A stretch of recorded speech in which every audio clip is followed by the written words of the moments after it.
Assalamualaikum dan salam sejahtera saya ucapkan kepada Puan Nurul selaku pensyarah bagi kursus Sosiologi dalam Pendidikan.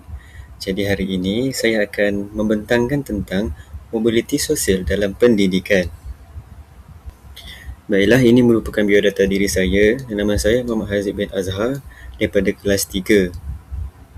Baiklah, sebelum kita pergi kepada yang lebih mendalam berkaitan dengan kesan positif, kesan negatif, faktor dan sebagainya, eloklah kita kenalkan dahulu, kita mengetahui dulu tentang apa itu mobiliti sosial. Mobiliti sosial ini merujuk kepada pergerakan individu atau kumpulan dalam sesuatu lapisan masyarakat daripada suatu tahap status ke tahap yang lain. Kat sini dia cakapkan pergerakan individu atau kumpulan dalam suatu lapisan masyarakat.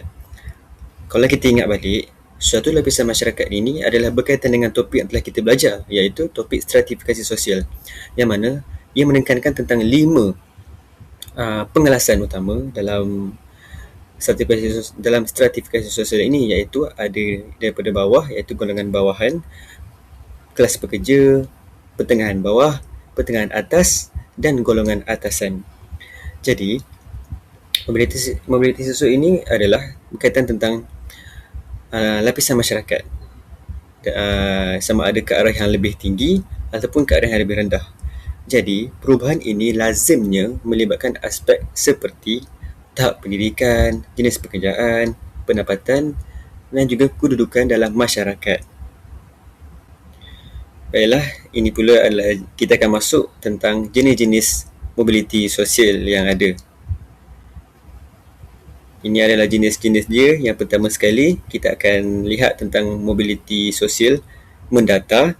Kemudian ada mobiliti sosial menegak, ada juga mobiliti antara generasi dan juga ada mobiliti dalam generasi.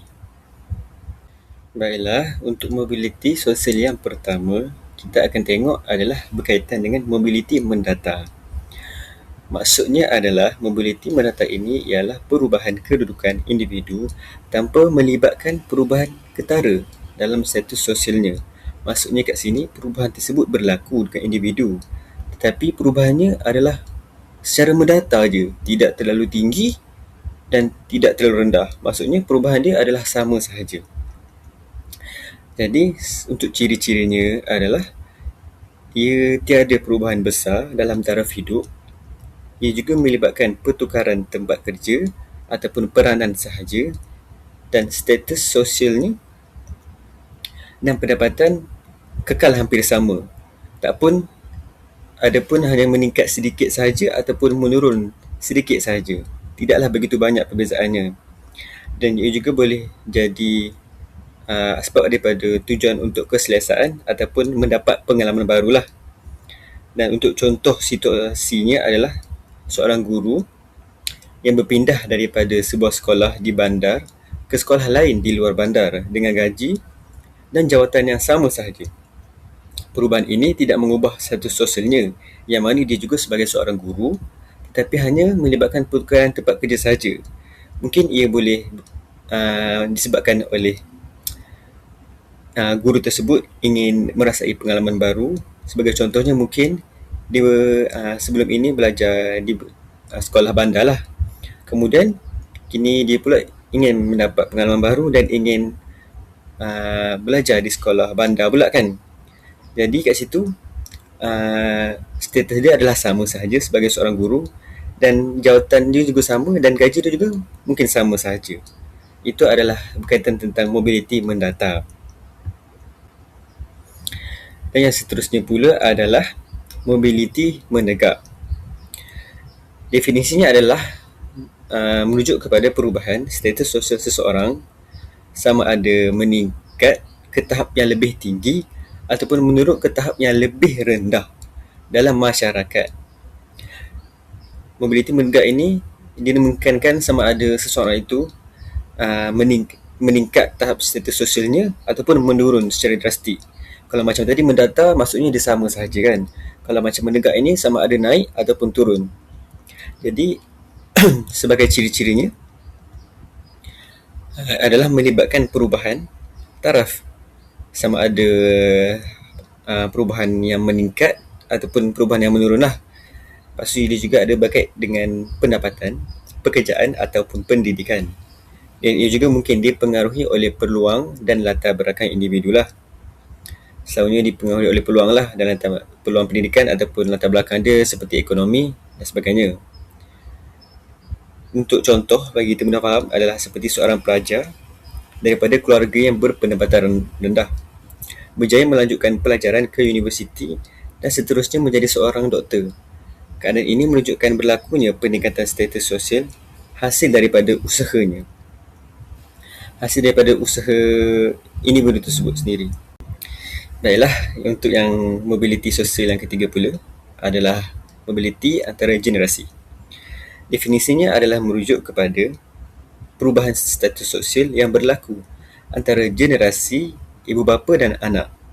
Ia melibatkan mobiliti ini berlaku antara salah silah keluarganya. Seperti ciri-cirinya berlaku antara dua generasi yang berbeza, iaitu ibu bapa dan anak, melibatkan perbandingan antara ibu bapa dan anak itu sendiri. Dan ia juga mungkin dipengaruhi oleh pendidikan dan peluang sosial. Untuk contoh adalah seperti ibu bapa yang mana bekerja sebagai petani dengan tahap pendidikan yang rendah. Namun, anak mereka berjaya melanjutkan pelajaran ke universiti dan menjadi jurutera, doktor, arkitek dan sebagainya. Ini menunjukkan perubahan status sosial yang berlaku antara dua generasi. Yang mana kalau kita dapat lihat, ibu bapanya hanyalah bekerja sebagai petani. Bukanlah kerja yang tidak bagus, kerja yang mulia juga. Tapi kat sini, anak-anak mereka, anak-anak kepada ibu bapa tersebut berjaya melanjutkan pelajaran ke universiti dan seterusnya melanjutkan pelajaran lagi untuk bergelar sebagai seorang jurutera. Sinilah menunjukkan bahawa mobiliti antara generasi, iaitu melibatkan perbezaan antara dua generasi, iaitu ibu bapa dan anak.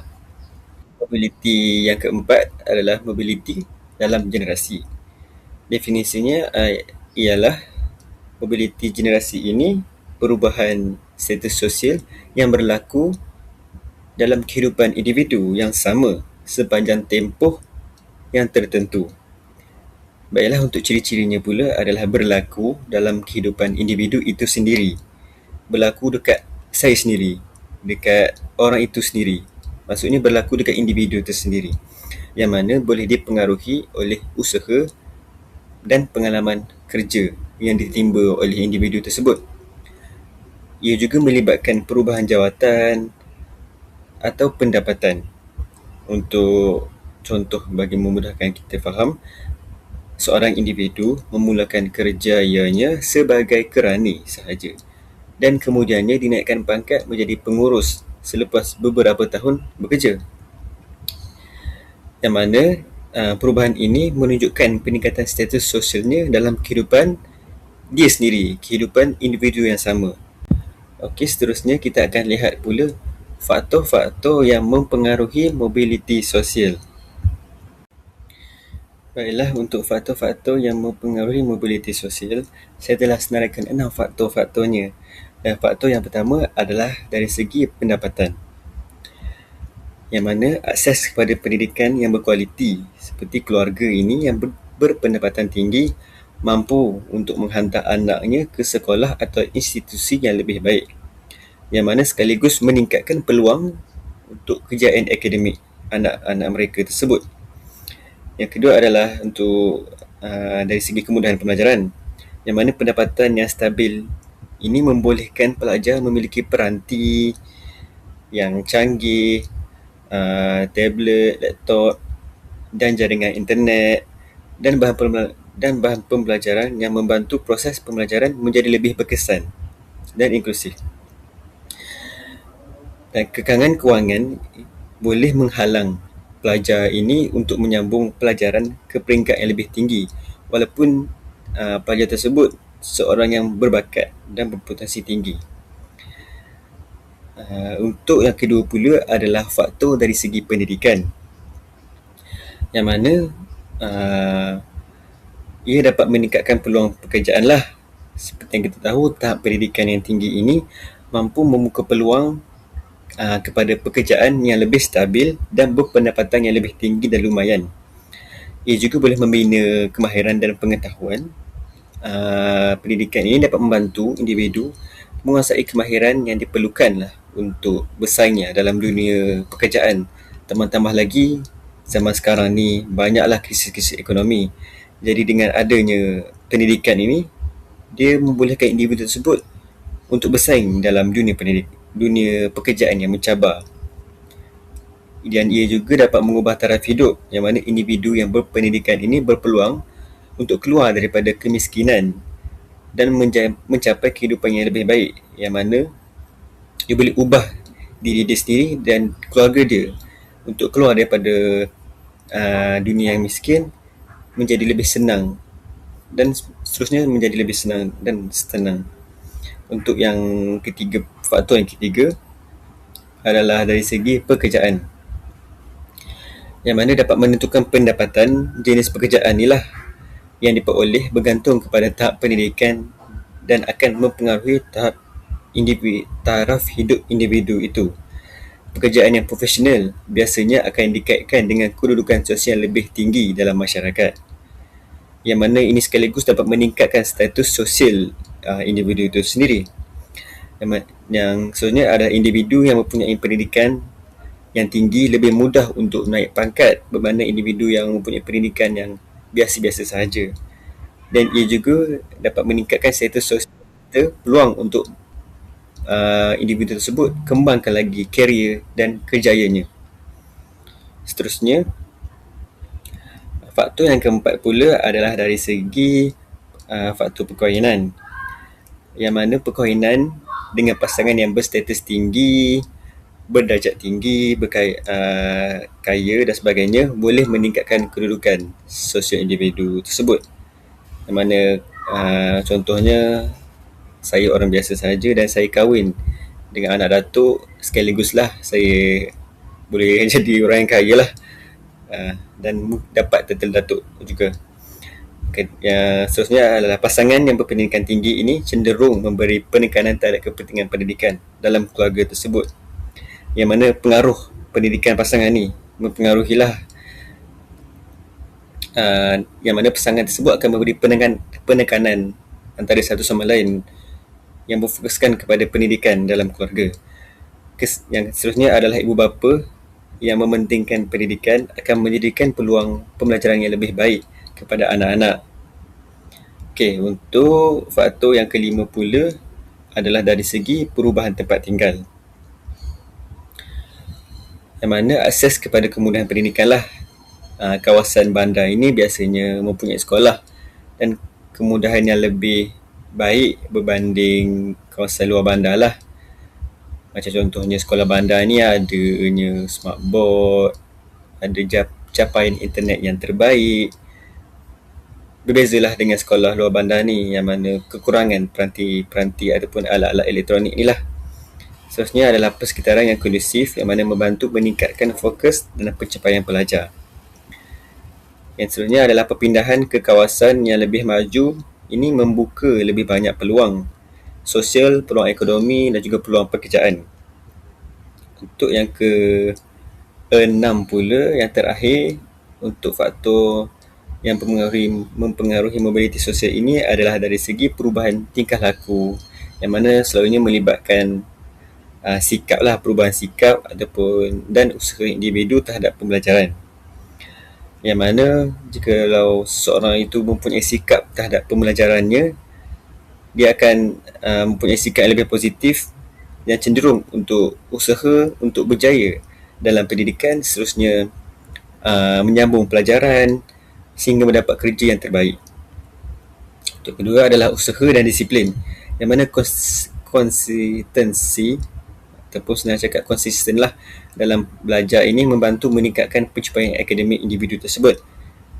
Motivasi untuk berjaya juga penting, yang mana keinginan untuk mengubah diri sendiri itu, mengubah kehidupan ini mendorong pelajar supaya berusaha dengan lebih gigih dalam pendidikan untuk mengubah dia punya gaya hidup, taraf hidup, mengubah keluarganya dan sebagainya. Seterusnya, kita akan lihat pula kesan positif dan kesan negatif mobiliti sosial terhadap pendidikan. Okey, kita akan lihat kesan positif yang mana ia adalah kesan positif ni ia melibatkan perubahan yang memberi manfaat kepada pelajar dan sistem pendidikan dalam meningkatkan pencapaian dan peluang pembelajaran. Jadi kat sini ada 3 kesan positif mobiliti sosial ini. Yang pertama sekali adalah persaingan yang sihat dalam kalangan pelajar. Yang mana mobiliti sosial ini mendorong pelajar untuk bersaing secara positif, secara sihat untuk mencapai kejayaan akademik kerana mereka lihat pendidikan ini sebagai peluang untuk memperbaiki kehidupan mereka. Yang mana individu itu akan sentiasa bersaing dalam kelas, dalam bilik belajar, supaya dia mendapat ilmu dan menggunakan ilmu tersebut untuk memperbaiki dia punya taraf kehidupan dia sendiri. Yang kedua adalah kesan positifnya peningkatan tahap akademik. Usaha pelajar untuk berjaya dalam pendidikan menyebabkan peningkatan pencapaian akademik secara keseluruhan, sekaligus meningkatkan kualiti pendidikannya. Yang mana individu tersebut dia apabila dia faham mobiliti sosial ini, dia akan lebih berusaha untuk berjaya dalam pendidikan, yang mana meningkatkan grade prestasinya sekaligus meningkatkan kualiti pendidikannya. Untuk kesan yang ketiga adalah membuka peluang pendidikan yang lebih terbuka. Pelbagai inisiatif seperti beasiswa dan bantuan pendidikan memberi peluang kepada lebih ramai pelajar termasuk golongan kurang berkemampuan untuk melanjutkan pelajaran. Yang mana sekarang ni banyaklah beasiswa seperti PTPTN dan sebagainya yang mana boleh membantu golongan-golongan asnaf ni untuk mereka melanjutkan pelajaran supaya mereka tidak tercicir. Yang mana tidaklah hanya pelajar-pelajar yang berkemampuan sahaja, yang berduit sahaja boleh belajar. Mereka juga yang kurang berkemampuan ini turut boleh berada dalam sistem pendidikan kita untuk melanjutkan pelajaran bersama-sama bagi mengubah dia punya taraf hidup lah. Seterusnya adalah kesan negatif mobiliti sosial, yang mana kesan negatif ini ia lebih kepada cabaran dan ketidaksamaan yang timbul dalam sistem pendidikan lah akibat daripada perbezaan peluang dan latar belakang setiap orang, setiap individu dan setiap pelajar. Untuk poin yang pertama adalah wujudnya pengelasan sekolah, yang mana sekolah ini sering dikategorikan berdasarkan pencapaian atau kemudahan, yang mana menyebabkan pelajar di sekolah tertentu mendapat kelebihan berbanding yang lain. Contoh pengelasan sekolah ni banyaklah, yang seperti kita dapat tengok sekarang ni pun, macam contoh sekolah ada sekolah agama kan, ada sekolah biasa, sekolah harian, ada sekolah MRSM, sekolah berasrama penuh, sekolah integrasi dan sebagainya. Yang mana wujudnya pengelasan sekolah ni akibat daripada ketidaksamaan yang timbul lah dalam sistem pendidikan. Adanya perbezaan latar belakang, yang mana contoh sebagai contoh, kalau ibu bapa ataupun pelajar yang pelajar yang mempunyai tahap ekonomi yang rendah, yang mana berada dalam keluarga yang miskin, mungkin hanya akan bersekolah juga, tetapi hanya mampu bersekolah sekolah harian sahaja. Berbeza untuk individu yang berada dalam keluarga yang cukup lah, yang kaya, mungkin dia akan sekolah di sekolah berasrama, sekolah-sekolah elit, sekolah integrasi dan sebagainya. Okey, untuk poin yang kedua adalah ketidaksamaan peluang pendidikan. Pelajar daripada latar belakang berbeza ini tidak mempunyai akses yang sama kepada kemudahan dan sokongan pelajaran, sekaligus menjejaskan pencapaian mereka lah. Ini lebih kepada yang telah kita bincangkan juga, yang mana sekolah luar bandar, sekolah dalam bandar, akses mereka berbeza-beza.